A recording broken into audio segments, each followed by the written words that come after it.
Back in the book of Genesis, God performed the worldwide flood.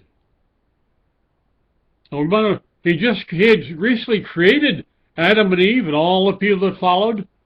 But look in Genesis chapter 6, verse 5.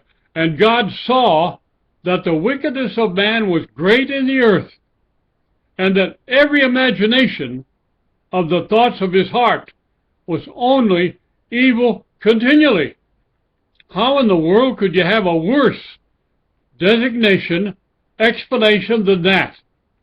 Not every now and then, but wickedness of man was great, every imagination of his thoughts from his heart, only evil continually.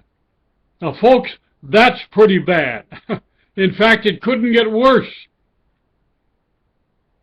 And so God destroyed the earth, except Noah found grace in the eyes of the Lord as one that followed God. So he and his wife and their 3 sons and their wives, 8 people only, were saved. God had them build an ark, and it says he preached for 120 years trying to convince people of what's coming on, what God had promised to happen.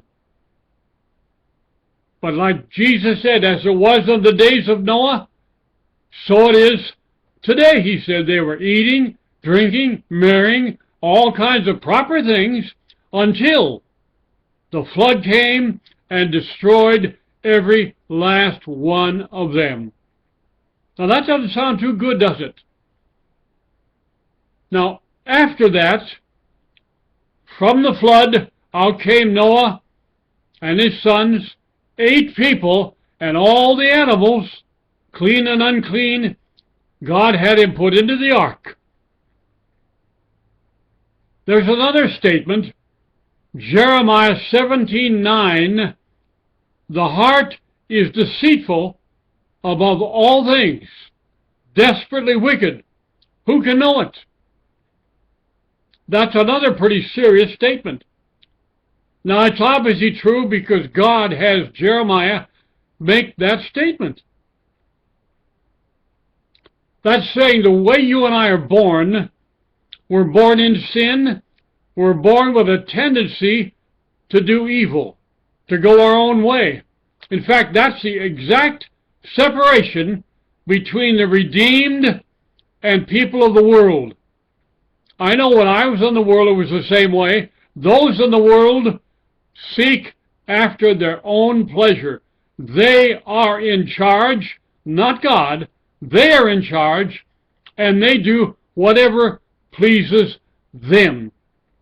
The difference is, when I came to Christ, I started realizing I was putting myself first. Over a short bit of time, God, through Jesus Christ, his Son, became the center of my life. And the redeemed are those that put Jesus first. God's will is first in their life. And a Christian, what do they want to do? Please God and tell others of the wonderful life that God has in mind for them.